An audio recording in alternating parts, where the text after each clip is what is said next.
Asante sana ndugu waandishi wa habari nchini Tanzania. Kwa jina naitwa Jay Msangi na ni mkurugenzi wa kampuni ya Hall of Fame Boxing Promotion.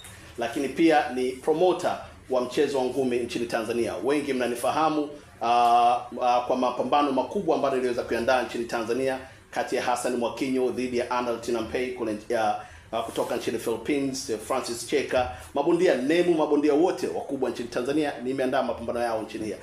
Leo nimekuja hapa, nipo kuzungumza nanyi waandishi, lakini kubwa zaidi kuzungumza na Watanzania na mashabiki wa mchezo wa ngumi nchini Tanzania kuhusu sakata la Amos Mwamakula ambaye ni CEO wa kampuni ya Kazi Promotion dhidi ya Azam Media, ambalo pambano hii sakata hili limekuwa na sitomfahamu kubwa. Wengi wanataka kufahamu nini kilichokuwa kinaendelea na hatima ya kesi hii ambayo ilifunguliwa na bondia Amos Mwamakula dhidi ya Azam Media. Naomba kwanza niwape kidogo historia ndogo tu. Amos Mwamakula ni nani kabla sijawafikisha katika swala lenyewe linalotuleta hapa. Amos Mwamakula ni mdau mkubwa wa mchezo wa ngumi nchini Tanzania, lakini mmoja wapo kwamba Amos Mwamakula alikuwa ni bondia amateur ambaye ameweza kuipeperusha bendera ya Tanzania katika mechi za kimataifa kuliwakilisha taifa la Tanzania. Lakini pia Amos Mwamakula alikuwa ni bondia professional ambao anasema bondia wa ngumi za kulipwa ambaye amecheza mechi nyingi ndani na nje ya nchi na kuliwakilisha taifa la Tanzania na kuimbiwa nyimbo ya taifa katika mataifa makubwa nje ya nchi. Kwa hiyo ameweza kuitangaza Tanzania kupitia michezo. Lakini Amos Mwamakula pia ni mjumbe wa baraza au niseme ni mjumbe wa kamati kuu ya shirikisho la ngumi nchini Tanzania, TPDRC. Kwa hiyo Amos Mwamakula ameweza kuhudumia ngumi katika nyanja zote, na hili nitaka niwape tu, watu wengi wamekuwa wanajiuliza Amos Mwamakula ni mtu wa aina gani. Kwa hiyo nimeweza kuelezea kidogo history muweze kumfahamu ni nani. Lakini katika mambo yake hayo yote au katika kuhudumia mchezo wa ngumi sehemu zote ambazo alizopitia, Amos alikutana kitu kimoja ambacho yeye aliamini ndani ya mioyo yake kwamba mchezo wa ngumi ili uweze kukua zaidi unahitaji platform ya television. Na Amos alipata wazo hili akiwa katika safari zake za kimataifa. Aliona kwamba wenzetu wanafanya nini. Amos aliporudi nyumbani alifanya andiko la television. Nikisema kwamba andiko la kuandaa vipindi vya TV ambavyo vitakazokwenda kurushwa kwenye television yoyote. Na katika andiko lile alilipeleka Azam, na baada ya Azam kulipitia andiko lile walikuwa nalo interest kwamba limewafungua kwamba waanze kuonyesha ngumi nchini Tanzania kupitia andiko ambalo Amos Mwamakula alilipeleka Azam.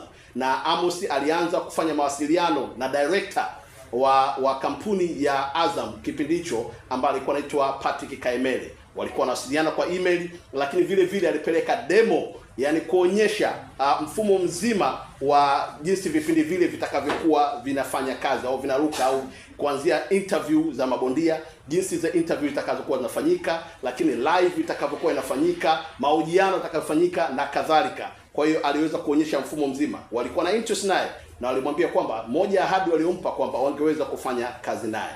Wakati mawasiliano yao yanakwenda na Amos akijua kwamba tayari kwamba anaweza kupata kazi au kwamba uweze kushirikiana na Azam kupitia andiko lile alilolipeleka Azam mwaka 2017 ndio programu hizi zilianza. Kilichotokea mwaka 2021 Azam walianza kulifanyia kazi andiko lile la Amos Mwamakula, na kilichotokea Azam walianza kulifanyia kazi lakini hawakumshirikisha Amos Mwamakula. Na ndipo hapo Amos Mwamakula aliona kwamba sitomfahamu na kuandikia barua kuambia nimeleta wazo langu na liona linafanya kazi kwenu, nini kinachoendelea. Hawakuweza kumjibu. Amos aliweza kutoka pale na kwenda Kosota ni taasisi ya serikali inayodili na haki miliki, na yeye kwamba Amos Mwamakula mwaka 2017 aliregister wazo lake hili katika Kosota na kuambia alichukua vipindi ambavyo vilivyokuwa vinaruka ndani ya Azam na akavipeleka pamoja na vipindi ambavyo yeye aliviandikia kuvipeleka Azam na demo yake akawapelekea Kosota kuambia kwamba wazo hili ambalo nilikuja kuliregister kwenu na nilikuwa nimeshafanya mazungumzo na Azam liweze kuruka likiwa chini yangu, lakini naona Azam wanalifanya sio chini yangu mimi. Ndipo hapo Kosota walitoa comment zao wakisema kweli wazo hili ni mfanano ambayo manake linafanana na katika hali hii walimuomba mambo mawili tu: arudi akazungumze na Azam, wakishindana basi apeleke mahakamani ili mahakama ikatafsiri sheria.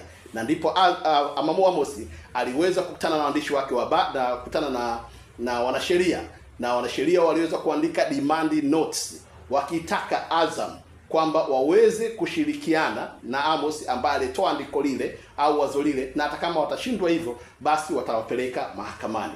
Na Azam hawakuweza kujibu ile demand notes, na Amos hakuwa na njia nyingine pekee zaidi ya kulipeleka wazo lile mahakamani ili mahakama ikatafsiri sheria.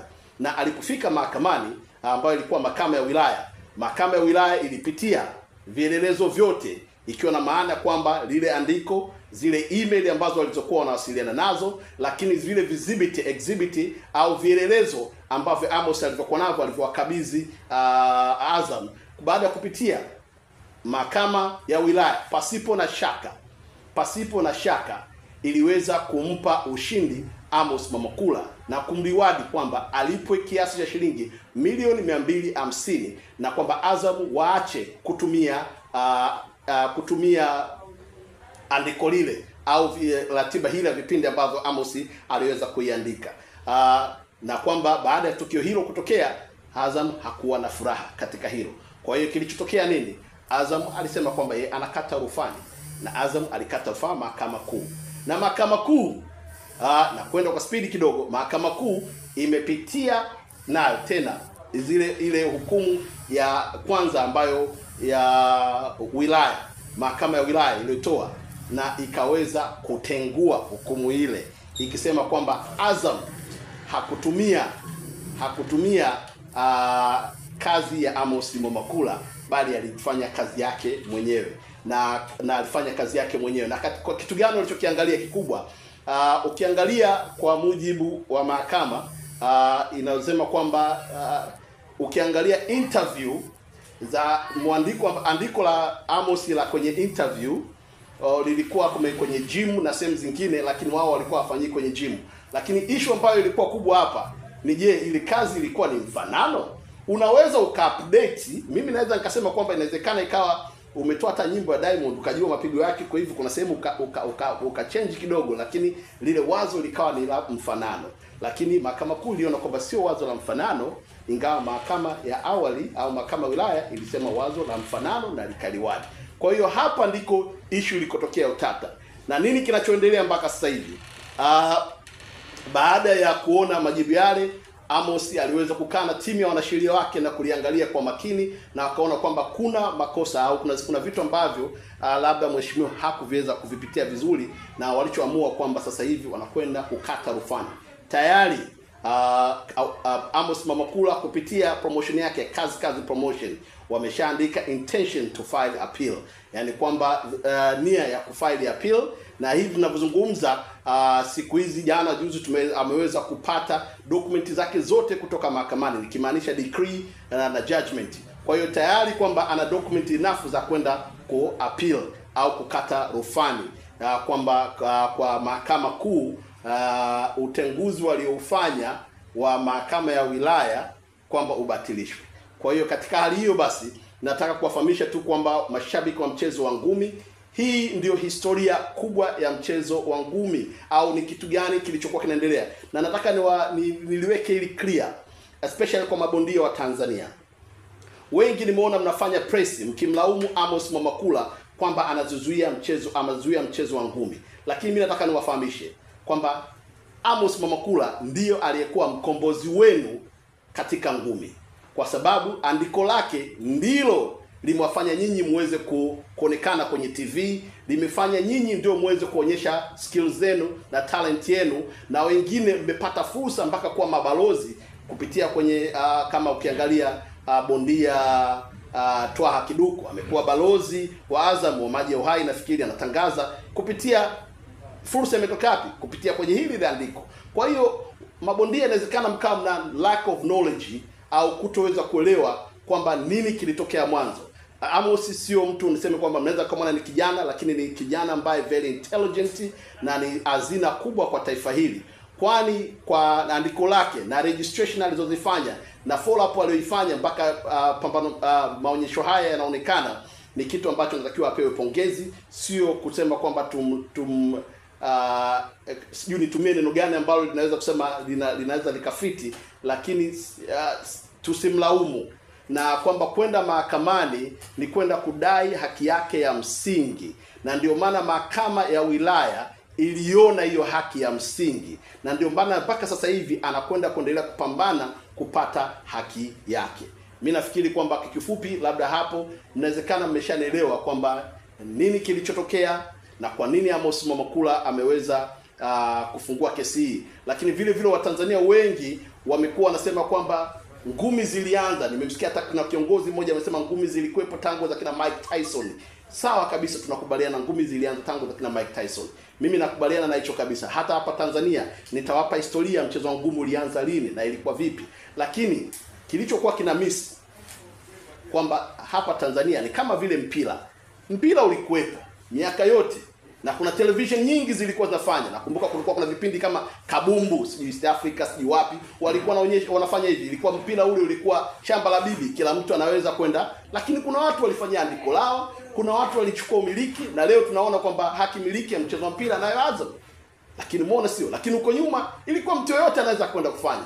Leo hii nikizungumzia karate, ni mchezo mzuri kabisa wa karate, lakini mchezo wa karate haupo kwenye TV. Ipo siku mtu ataandikia andiko na kuliregister lile andiko na kulipeleka kwenye television na kuwapa jinsi mfumo utakavyokuwa ili mchezo ule upendwe, alafu nitasema karate ilikuwepo tu tangu kipindi cha nyuma. Lakini yes, karate ilikuwepo, lakini vipindi vya karate havikuwepo. Amos Mwamakula anachopambania yeye sio kwamba ana haki ya mchezo wa ngumi, ana haki na vipindi ambavyo alivyoviandika au andiko aliloandika ambalo lilikwenda kufanikisha ile mchezo uweze kuonyeshwa kwenye television. Kwa hiyo hili ni jambo ambalo naweza kusema ni kubwa. Lakini pia nataka niwape kitu kingine tu kwamba Watanzania, hii kesi ya sasa hivi kwa Tanzania kesi za copyright sio nyingi sana. Inawezekana ikawa moja ya copy study kubwa, na mimi naamini kabisa kwa kupitia kesi hii Watanzania wengi tutajifunza. Wapo vijana wengi wenye ufumbuzi mkubwa na ambao wana ndoto kubwa, lakini kwamba kama tutamkatisha tamaa Amos na haki yake hatopata. Mimi naamini kwamba sio kwamba ni haki ya Amos, lakini ni haki ya watu vijana wengine ambao wanaweza kawa wafumbuzi kwa huko mbele wakanyimwa haki zao. Lakini pia vile vile nitaka nizungumze kidogo sana kwa ndugu yangu mheshimiwa Bob Tale. Nimeona hivi karibuni Bob Tale alikuwa akizungumzia sakata hili ndani ya bunge, wakati kesi hii ikiwa bado ilipokuwa ipo mahakamani, na wakati waziri wa michezo alipopeleka bajeti yake ya mchezo bajeti yake ya michezo nchini Tanzania akiwa bungeni, alimwambia ana hold shilingi, akimwambia kwamba ameona kuna sakata la kati ya mwanamchezo bondia mmoja na Azam, na kwamba ameizuia Azam kutoonyesha mchezo wa ngumi, na akamwambia kwamba kwa hili umeona, akimwambia waziri wa michezo kwamba afanye jambo kuangalia mchezo unarudi kwenye TV. Ukishindwa basi rudi hata kwenye TBC, na kama kwamba atashindwa kufanya jambo lolote, yeye ana hold shilingi. Ina maana gani? Wengi wametafsiri kwamba anaweka shinikizo kwa jambo ambalo tayari lilikuwa mahakamani, na hata vile kulizungumzia jambo hili ndani ya bunge na kuingia katika rekodi za bunge alikuwa sahihi kwa muda ule, kwa sababu leo tunaona maamuzi yaliyotoka, lakini wapo wengine wanatafsiri vingine. Kwa hiyo tusije kusema kwamba mimi nasema kwa ndugu yangu rafiki yangu na najua ni mdau mkubwa wa mchezo wa ngumi, Bob Tale alichokifanya kilikuwa sio sahihi kwa kipindi kile. Hawezi kuiga vizuri kwa katibu wa Wizara ya Michezo nchini Tanzania, pia na msemaji mkuu wa serikali Jason Msigwa aliwahi kuulizwa swali hili, unasemaje kuhusu sakata hili kati ya bondia Amos Mwamakula dhidi ya Azam kwa vitasa? Yeye alijibu very professional kwamba siwezi kulizungumzia swala hili kwa sababu lipo mahakamani, lakini baada ya kuisha mahakamani tutakaa kuangalia jinsi gani tunaweza tukalitatua. Kwa hiyo hili lilikuwa ni jambo ambalo nafikiri Bob Tale naye alitakiwa kama hivi. Leo hii mimi kama James Sangi nipo hapa naweza kuzungumza na waandishi wa habari kwa sababu kesi hii sasa hivi imekwisha, lakini ingawa kwamba kuna intention au kuna dhumuni ya kufaili, lakini bado haipo mahakamani. Kwa hiyo na uwezo wa kuzungumzia hili. Lakini nataka nirudi tena kwa Azam ili nilimalizie kwa ndugu zangu Azam. Amos Mwamakula ni kijana mdogo sana na sio tajiri au bilionea, na asingeweza, siamini kwamba, na mtu ambaye ana akili timamu, siamini kwamba angeweza kuwapeleka mahakamani kudai kitu ambacho hana uhakika nacho. Lakini imeonekana kabisa kama mahakama ya wilaya iliweza kumpa ushindi, manake kuna kitu. Kama kuna kitu, tuache ili sakata la kuendelea mahakamani. Kwa nini msiweze kukaa chini pamoja na Amos Mwamakula mkaangalia mnawezaje mkalitatua tatizo hili? Inawezekana kabisa, kwa sababu hili sio swala mara ya kwanza kwa Azam kufanya hivi. Mkumbuke bondia Hassan Mwakinyo aliwapeleka Azam kudai na haki yake hakimiliki kama hizi mahakamani. Kilichotokea nini? Kwamba aliweza kukaa kuzungumza naye na aliweza kuwithdraw ile kesi mahakamani, jambo liliweza kuisha. Lakini sio huyo tu, bondia promoter Kaike Promotions pia vile Azam walifanya makosa, ili walitambue, na wengine wanaweza wakawa halifahamu hili. Kaike Promotion aliandaa pambano lake Dodoma, lilikuwa pambano kubwa. Azam walienda kulirusha pambano lile Dodoma wakiwa hawana mkataba wa aina yoyote na Kaike Promotions. Kilichotokea nini? Waliweza kurusha lile pambano, na baada ya kulirusha lile pambano, Kaike aliwafuata akamwambia, sikuwa na mkataba wa aina yote na nyinyi, mmeweza kurusha pambano langu, kwamba copyright ni za kwangu, na akasema mimi nawapeleka mahakamani. Azam waliweza kukaa naye chini Kaike na kuweza kumpa fidia zake bila kwenda mahakamani, waliweza kusaini. Sasa ule ndio utu ambao mimi nasema mlitakiwa muufanye, kama mlivyoweza kufanya kwa Hassan Mwakinyo, kama mlivyoweza kukaa chini na Kaike Promotion. Vile mna uwezo wa kukaa chini na Amos Mwamakula, sio kutunishana misuli na kupoteza. Mashabiki wa mchezo wa ngumi wanataka kupata burudani.